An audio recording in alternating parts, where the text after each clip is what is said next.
So here I am going to explain shortest job first scheduling algorithm. The shortcut name of the scheduling algorithm is SJF. That means shortest job first will execute, which process has a lower amount of time that the process will execute first and get the CPU first. That means if the four processes are there in the ready queue, which process has less amount of time, that process will get the CPU first అనమాట. So దానికి shortest job first అన్నారంట. Shortest job or process, ఆ process అనేది first సిపిని get చేసి అది execute అవుతుంది. So ఇప్పుడు example తీసుకున్నట్లయితే మనము, సో ఇదొక షెడ్యూలింగ్ ఆల్గరిథము. దీన్ని మనము ప్రాసెస్ని షెడ్యూల్ చేయడానికి యూజ్ చేస్తాము. అండ్ ఆల్సో మనకి ఏదైతే తక్కువ టైంలో చిన్న ప్రాసెస్ అనేవి ఎగ్జిక్యూట్ అయిపోవాలో అలాంటప్పుడు ఈ ఎస్జేఎఫ్ అనేది అయితే యూజ్ చేస్తాము. సో ఎఫ్సిఎఫ్ఎస్ ఆల్గరిథంలో మనకి డిసడ్వాంటేజ్ అదే కదా, ఒక లాంగ్ ప్రాసెస్ ఎగ్జిక్యూట్ అవుతున్నప్పుడు చిన్న ప్రాసెస్ అనేవి ఒకవేళ రెడీ క్యూలో ఉన్నట్లయితే ఆ లాంగ్ ప్రాసెస్ ఎగ్జిక్యూట్ అయ్యేదాకా ఈ షార్ట్ ప్రాసెస్ అనేవి ఎగ్జిక్యూట్ అవ్వలేవు. సో ఇక్కడ ఎస్జేఎఫ్ దానికే వచ్చిందనమాట. సో ఏదైతే తక్కువ ఉంటుందో అది ఫస్ట్ అయిపోతుంది, ఈ లాంగ్ ప్రాసెస్ అన్ని కూడా మళ్ళీ ఎగ్జిక్యూట్ అవుతాయి అనమాట. ఇప్పుడు ఎగ్జాంపుల్ మీరు తీసుకున్నట్లయితే చూడండి, process ID burst time. So P1, P2, P3, P4. So P1 has 7 seconds and P2 has 2 seconds, P3 has 5 seconds, P4 has 4 seconds burst time. So first we have to draw Gantt chart. So Gantt chart for the table is, first we have to create a table like this, and the waiting time for the P1 process is 0 seconds. And P1 process burst time is 7 seconds and P2 first మనకి ఎంత 7 seconds, ఎందుకంటే P1 యొక్క burst time ఎంత 7 seconds అనమాట. Next P2కి ఎంత 2 seconds, 7 + 2 ఎంత 9. So next P3 enter అవుతుంది CPU waiting time for the P3 is 9 seconds and burst time for the P3 is 5 seconds. So 9 + 5 14. And next P4 process. So P4 process entered into the CPU and it's completed its execution, that has 4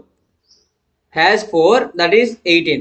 So if you will draw like this will be wrong because it is not FCFS, it is SJF. That means first you have to take the shortest job first. So which has shortest job here? P2 has a shortest job because it has a lowest amount of time. So first it will be executed and second it will be executed, then it will execute. After that last P1 process will execute. So we have to draw a Gantt chart like this. First process in the P2. So P2 waiting time 0 and 2 seconds ki then execution complete అయిపోయింది. 2 seconds ఏ process ఆగింది, next P4 అనే process 2 seconds waiting time. Next 2 + 4 ఎంత 6. So 6 seconds ఏ seconds, ఇప్పుడు 6 seconds దేనికి waiting time P3 ప్రాసెస్కి. So 6 + 5 ఎంత 11. Next ఎంత P4.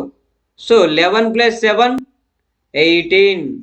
So it is the right Gantt chart for this table. Okay na guys.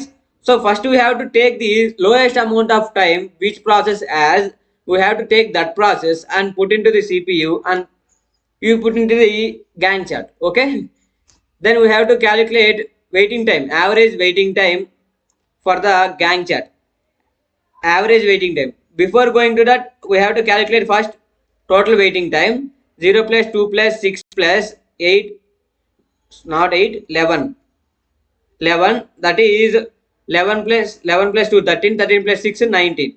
So 19 is the total waiting time and average waiting time is equal to total waiting time by 2. So 19 by 2, 2 9s are 18. So 2 9s are 18, 9.5 seconds. So 9.5 seconds is the average waiting time for the table, that Gantt chart. Okay na guys. So in this way we have to calculate average waiting time, average turnaround time, average arrival time అన్ని కూడా మనం కనుక్కోవచ్చు. So ఈ విధంగానే బాక్స్లో ఏవి ఇస్తే దాని పరంగా తీసుకోవాలి. సో ఒకవేళ అరైవల్ టైం ఇస్తే మనం టర్న్ ఓవర్ టైం కూడా కనుక్కోవచ్చు. టర్న్ ఓవర్ టైంకి ఫార్ములా ఏంది, completion time minus arrival time. So ఆ తర్వాత మనకి కంప్లీషన్ టైం కూడా వచ్చేస్తుంది ఆటోమేటిక్గా. సో ఇప్పుడు మీరు చూసుకున్నా కూడా దీనిలోనే కంప్లీషన్ టైం దొరుకుతుంది మనకి. P2 ఎప్పుడు కంప్లీట్ అయింది? 2 సెకండ్స్ దగ్గర. P4 వచ్చి 6 దగ్గర కంప్లీట్ అయింది. P3 వచ్చి 11 దగ్గర కంప్లీట్ అయింది. ఇక్కడ P4 కాదు P1. P1 ఎప్పుడు కంప్లీట్ అయింది? 18 సెకండ్స్ దగ్గర కంప్లీట్ అయింది. సో ఇదేమవుతాయి? Completion time for those processes అవుతాయి. సో ఇలాగ మనము కంప్లీషన్ టైం కూడా కనుక్కోవచ్చు గైస్. సో ఇలాగే మీకు ఏదైతే ఇస్తారో దాన్ని మీరు టేబుల్లో పైన పెట్టుకొని దానికోసం మనము ఆ వాల్యూస్ అయితే తీసుకోవాలి అంతే గైస్. ఇది SJF ఆల్గరిథము, షెడ్యూలింగ్ ఆల్గరిథం.